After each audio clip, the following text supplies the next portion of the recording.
Hello, hello. We are trying this again. So if anybody caught on here, totally cool. I'm just popping in on this beautiful Sunday afternoon to share with you guys some thoughts that I had today while I was at church. My mind kind of wanders and I start thinking about certain things. And right before the sermon, I had this thought that I was writing down. And then once the sermon was being preached and was kind of emphasizing some of the stuff that I was thinking beforehand, I thought this is worth sharing. And it was kind of like God was just kind of speaking to me a little bit more. And I wanted to share it with you guys here on Facebook Live. I do a lot of posts. I do a lot of other stuff. I actually do have a YouTube channel that I started a while back. I recorded some of the intro, the basic essential oils 101 classes. I recorded them. And I put them on YouTube, and then I didn't really do any other videos after that. So I'm kind of wanting to use the video platform a little bit better to share with you guys what I'm thinking.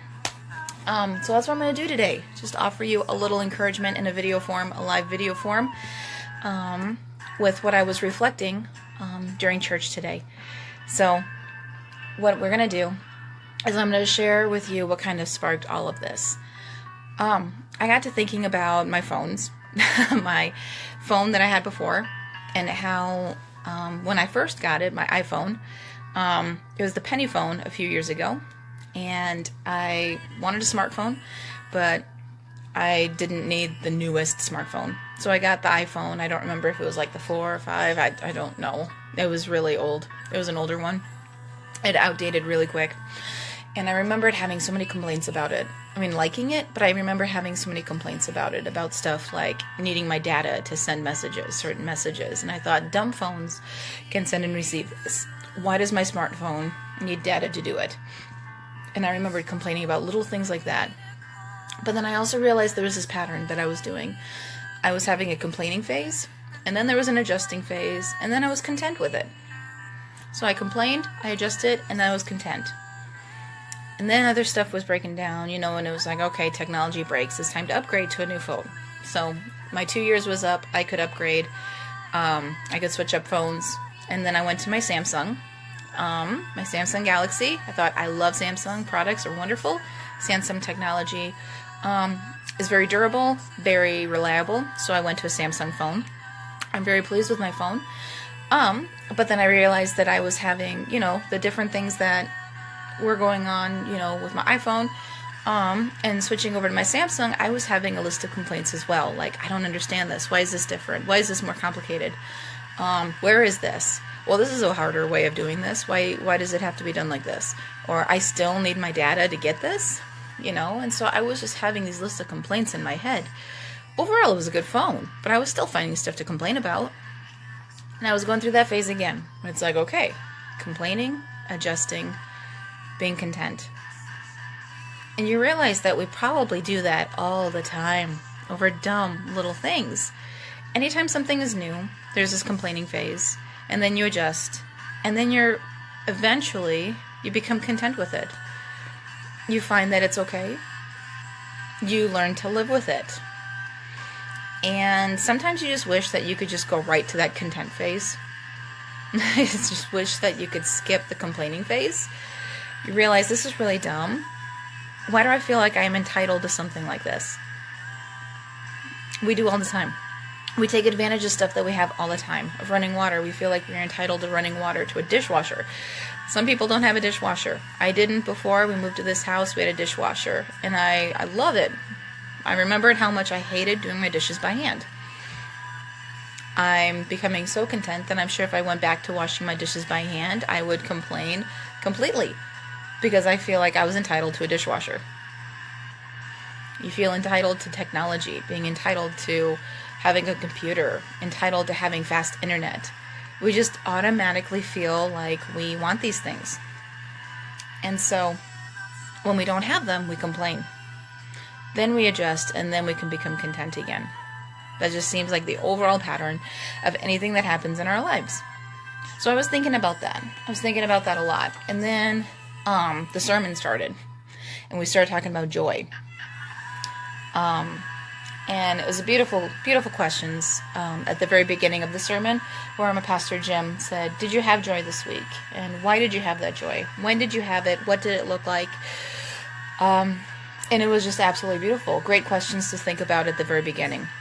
So then he started going into the sermon, some really good talks from Nehemiah chapter 8, from Galatians 5, Luke, and then at the near the end of it, he started talking about Jesus. And in Hebrews 12, 1 through 2, primarily in chapter 2, it says, Jesus, the founder and perfecter of our faith, who for the joy that was set before him endured the cross. So we're going to check out that little snippet there. For the joy that was set before him endured the cross. Now, if we know the story about Jesus, we know his walk to Calvary, we know his beating, his whipping, we know the sufferings that he had. And not once did he complain about it. He never had a complaining phase. In fact, when he was hanging on the cross, what did Jesus do? He was taking care of his mother, making sure that she was good. He was witnessing to the two thieves on either side of him. And he was asking God to forgive the people who were killing him. Those were the three things that he was doing on the cross. If it were me, I would be complaining. Obviously, I'm hanging on a cross. I've been whipped. I am uncomfortable. I can't breathe. I'm dying. Jesus didn't have a complaining phase. He didn't even have his adjusting phase, if you can even call it that, was at the Garden of Gethsemane before it even all started. But once it started, there was for the joy that was set before him. I'm not going to say that there was joy in him there. I'm not going to say that he was happy to go through what he did. He was sweating blood at the Garden of Gethsemane because he was hoping that there was a different way. He was asking God, if there's another way, let's do it a different way, please. But there wasn't, and he obeyed, and he did it. And he did it contentment, knowing that this was the will of God. For the joy that was set before him, the fact that this was, conquering death, conquering sin, the fact that he was going to be seated at the right hand of the throne of God again, knowing that I was going to be there with him someday, knowing that you were going to be there with him someday, knowing that he has conquered death and sin, and that a way is being made to, for us to be with him. The joy that was set before him. Sometimes I just wish we could see the joy set before us sometimes, before we complain. I don't even see it half the time. I don't remember to look. And we just complain and adjust, and then get it out of our system, then we find that contentment. We find that joy that's set before us again. In Luke 10, verses 17 through 20, this talks about the 70 people that Jesus had sent out to cast out demons.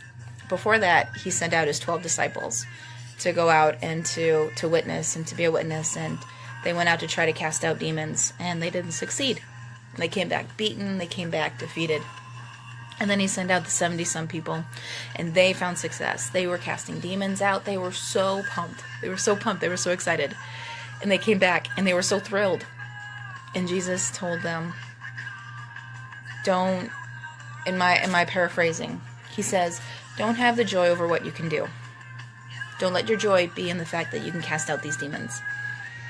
And then he says, let your joy be in the fact that your names are written in heaven, that your names are written in the Lamb's Book of Life.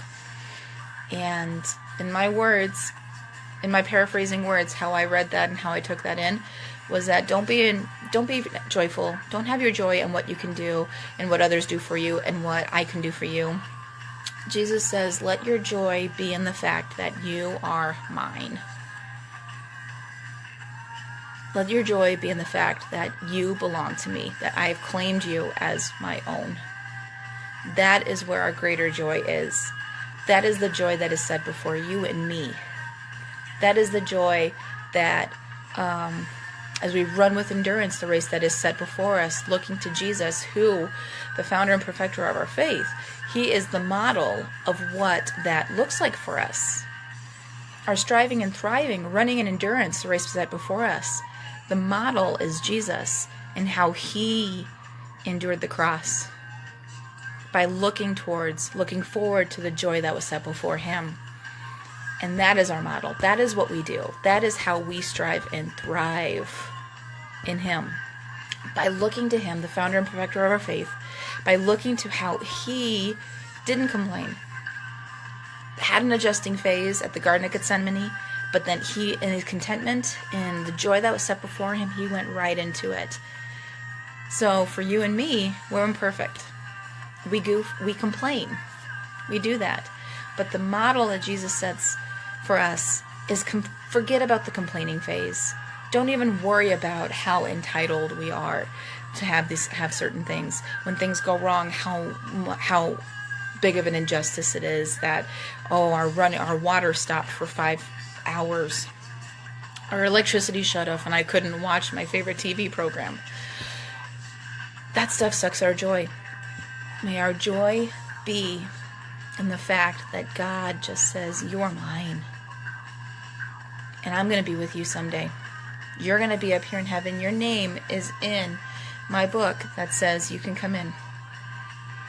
That is where our joy is. And that is the basis of why we strive and we thrive. So, on this beautiful Sunday, that is what I want to encourage you guys to do today. This beautiful, beautiful Sunday afternoon, I want you to find the joy that is set before you. I want you to remember about the joy that is set before you. I challenge you today, this next week, start with a day-to-day process. I challenge you to catch yourself before you start the complaining phase and just skip it completely. To remember where your joy is. To remember where you are supposed to remember the model that Jesus set before us enduring the cross because of the joy that was set before him. We have that joy. We have Jesus. We have that joy before us as well. We have that model to go over. That is how we strive and we thrive every day to the fullest that we are. Because of the joy that is set before us. We can endure. We can run the race that is set before us. So I hope you all have a fantastic rest of your day. A beautiful Sunday. Enjoy the weather. Get yourselves wet if it's super hot out and humid out there. Go and run in the water with your kids. If you don't have kids, go run in the water anyway. Nobody's going to care. And if they do, whatevers. Go have a fantastic day. Skip the complaining phase if you can. Find that joy set before you. And let that change your hearts today. Keep on striving and thriving. And I'm here for you guys. We'll see you later.